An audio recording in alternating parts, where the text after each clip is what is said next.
Assalamualaikum dear students. Welcome to online class of physics. In the previous video lecture, we were discussing about electric flux, dependence of electric flux and special cases of electric flux, when flux will be maximum, flux will be minimum and so on. In the today video lecture, we are going to discuss electric flux through a surface and closing a charge. आज के इस video lecture में हम लोग study करेंगे, हम electric flux calculate करेंगे through एक सरफेस, एक ऐसी सरफेस के थ्रू हम इलेक्ट्रिक फ्लक्स को कैलकुलेट करेंगे एंड क्लोजिंग ए चार्ज जिसमें हमें चार्ज मिलेंगे, जिसमें हमें पॉइंट चार्ज मिलेंगे.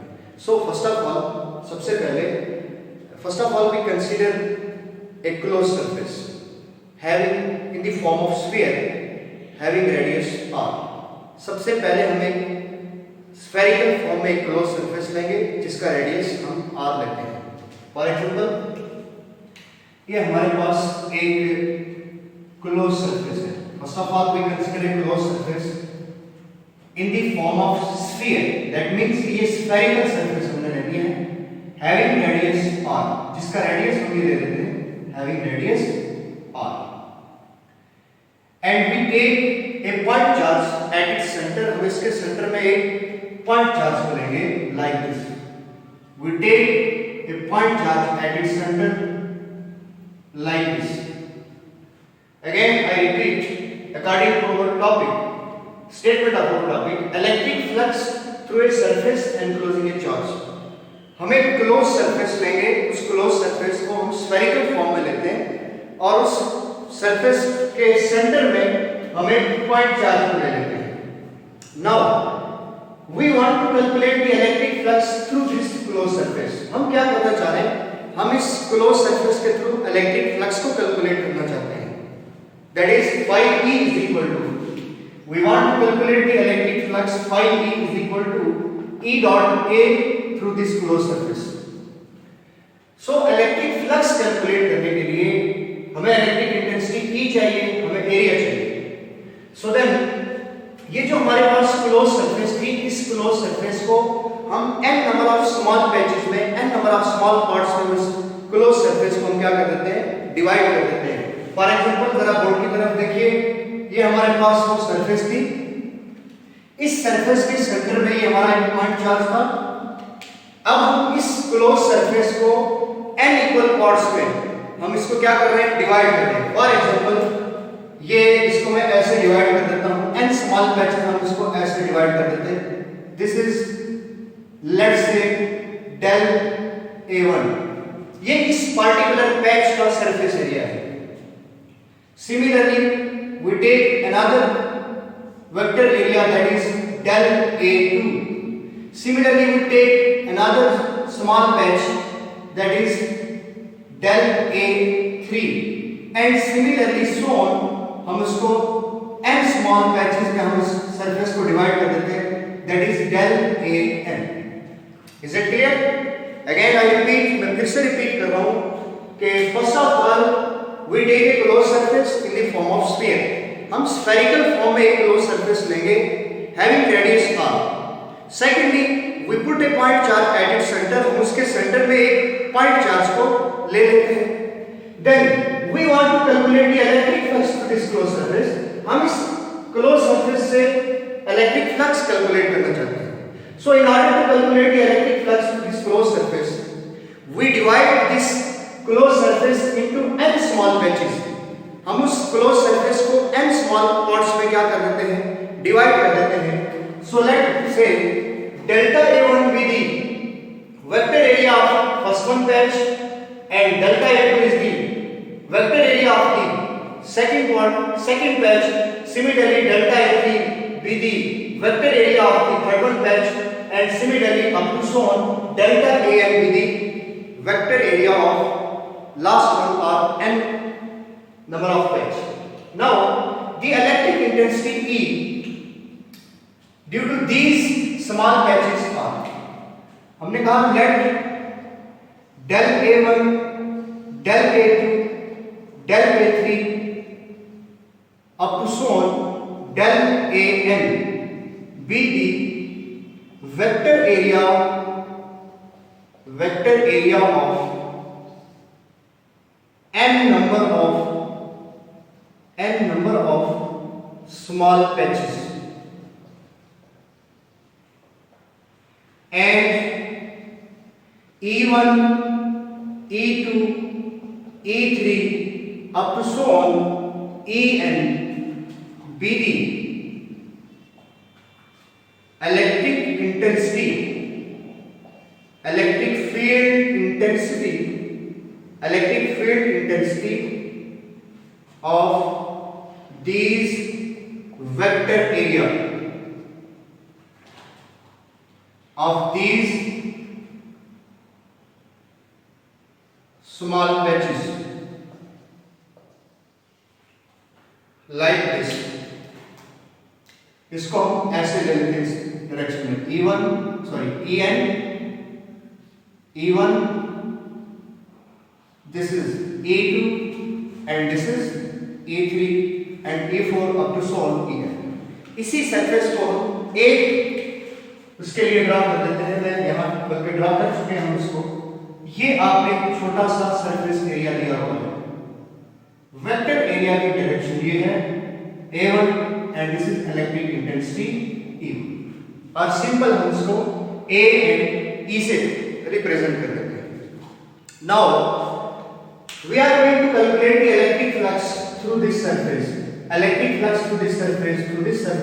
and up to so on। हम वन बाय वन हर एक स्मॉल पार्ट के लिए हम इलेक्ट्रिक फ्लक्स को कैलकुलेट करेंगे। So electric flux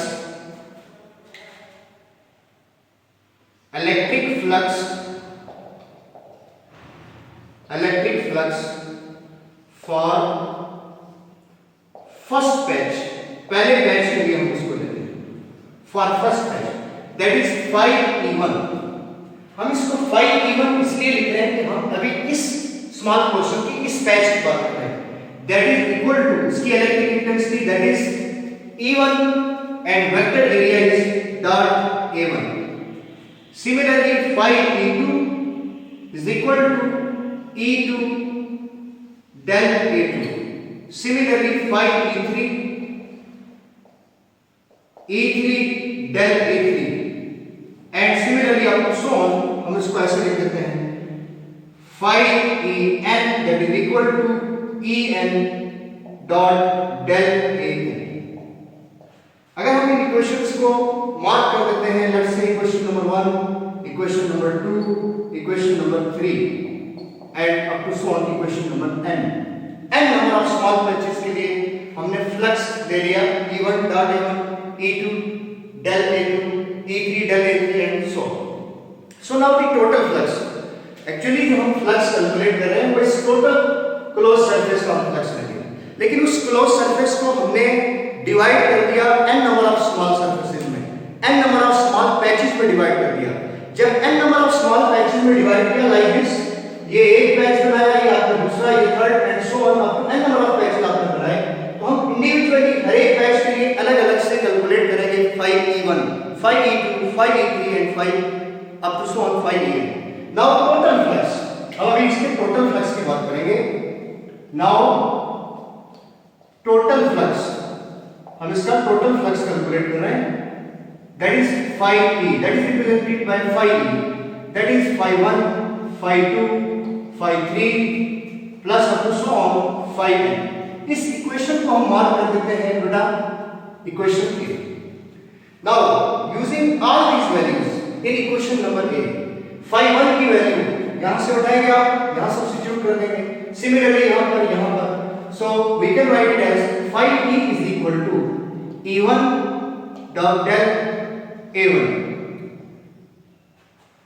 plus E2 del A2 plus E3 del A3 plus up to so on En del An। मैं इसको ऐसे लिख देता हूं यहां पर। Is it clear? Now अब हम ये देखते हैं the direction of vector area A and electric intensity is same। electric intensity E और vector area A की डायरेक्शन कैसी है? सेम है। सो जब डायरेक्शन सेम है तो हम इसको क्या कह सकते हैं, क्योंकि ये स्केलर प्रोडक्ट है, डॉट प्रोडक्ट है, So we can write phi E is equal to E1 del A1 cos of 0 degree plus E2 del A2 cos of 0 degree plus E3 del A3 cos of 0 degree and plus up to so on En del An cos of 0 degree. You know cos 0 degree is equal to 1. So we get phi E is equal to E1 del A1 del A1 plus E2 del A2 plus up to so on En del An. इसको ऐसे लिख देंगे because angle between E and A is that is 0 degree. E और A के बीच में angle कितना है that is 0 degree. तो हम इसको ऐसे लिख देते हैं. ओके, नाउ अब हम इसको ये देखते हैं, इसमें E1, E2, E3 and up to so on En. जब हम इन पैचेस को, अगर आप इसकी बिल्कुल बाउंड्री पर ले रहे हैं, बाउंड्री से आप इसके पैचेस बना रहे हैं, या यहां पर सर्कुलर फॉर्म में आप n नंबर ऑफ पैचेस के ले रहे हैं, so all the surface area are equal distance from the point charge. जितने के जितने सरफेस एरिया है वो सबके सब इस पॉइंट चार्ज से इक्वी डिस्टेंस पे हैं. So the electric intensity E of all the charges of all the patches will be same. सबके लिए इलेक्ट्रिक इंटेंसिटी E क्या होगी, सेम होगी, because electric intensity E is the electric field. तो उस पॉइंट चार्ज से जिस पैच का जितना जितना डिस्टेंस है, जितना कम डिस्टेंस होगा इलेक्ट्रिक फील्ड उतना स्ट्रांग होगा. बट यहां पर जितने भी पैचेस हमने लिए वो सारे के सारे पैचेस हमने इस ओरिएंटेशन पर लिए कि वो उस पॉइंट चार्ज से सारे इक्वी डिस्टेंस पर हैं. जब इक्वी डिस्टेंस पर है तो इसकी इलेक्ट्रिक फील्ड, इस पैच की इलेक्ट्रिक फील्ड, इसकी electric field up to so on इसकी इलेक्ट्रिक फील्ड, सबकी इलेक्ट्रिक फील्ड कैसी है, सेम है. जब सबकी इलेक्ट्रिक फील्ड सेम है, so we can write as all the patches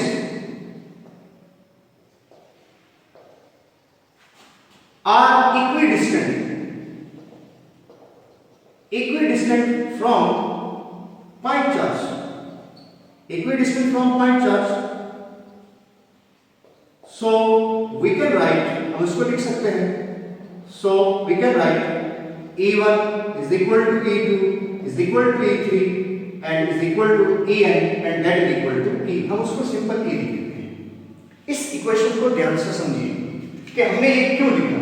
E1 E2 के इक्वल कैसे है, तो E1 E2 के इक्वल इसलिए है, इस तरह उसके इक्वल है कि जितना डिस्टेंस इसका इससे है उतना ही इसका है, उतना ही इसका है, उतना ही हम यहाँ पर कोई पैच दे रहे हैं उसका डिस्टेंस भी उतना ही आ रहा है, इसका डिस्टेंस भी उतना ही आ रहा है. तो जब सबके सब पैचेस, सबके सब सरफेस एरिया इक्वी डिस्टेंस पे है तो सबकी इलेक्ट्रिक फील्ड इंटेंसिटी क्या है, सेम है. इसलिए E1 इक्वल टू E2 है, E3 है, En है, दैट इज हम उसको सिंपली E के इक्वल ले लेते हैं. सो इस इक्वेशन को हम क्या लिख सकते हैं, then we can write it as, मैं इसको रेज कर देता हूं और मैं इसको ऐसे लिख देता हूं यहां पर.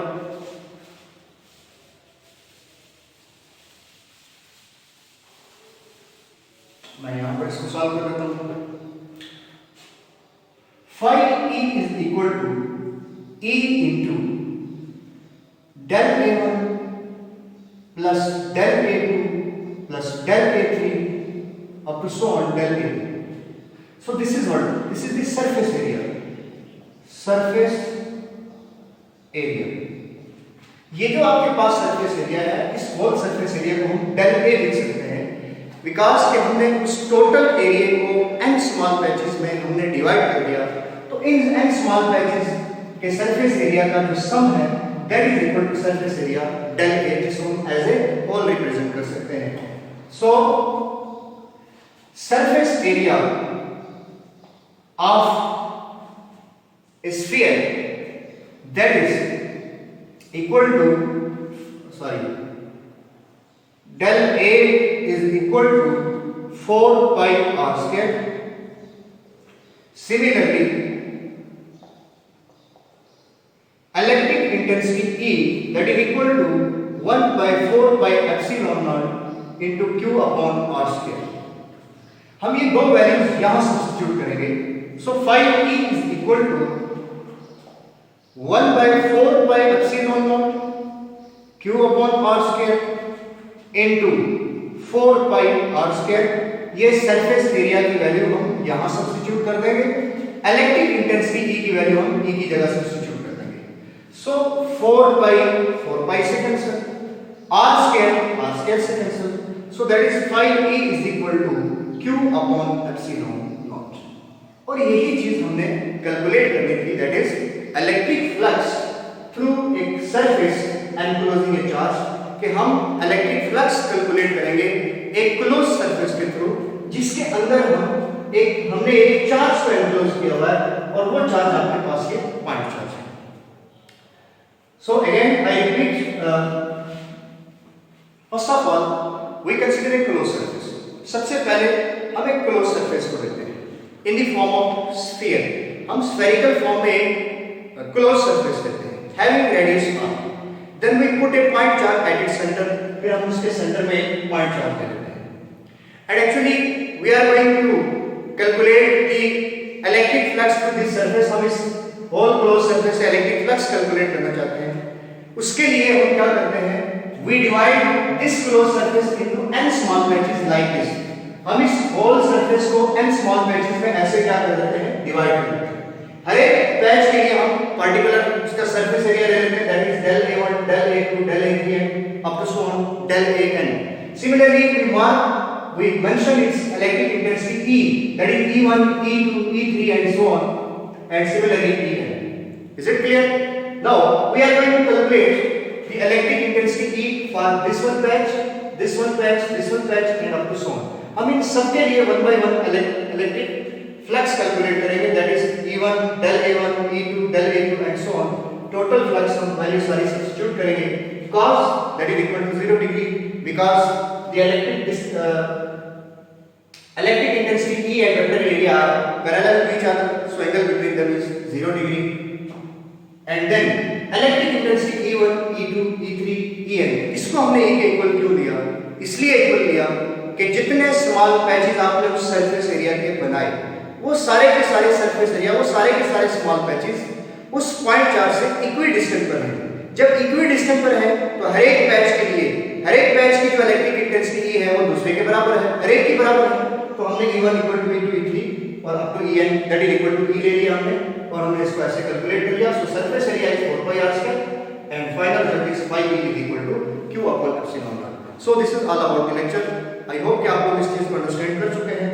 सो नेक्स्ट वीडियो लेक्चर में हम लोग स्टडी करेंगे Gauss's law and then Gaussian surface क्या होती है, and then application of Gauss's law, how to calculate the electric intensity E due to infinite sheet of charge and due to two oppositively charged parallel plates, and first one application, that is electric intensity E due to a hollow charge sphere। So next lecture तक अल्लाह हाफिज़, अपना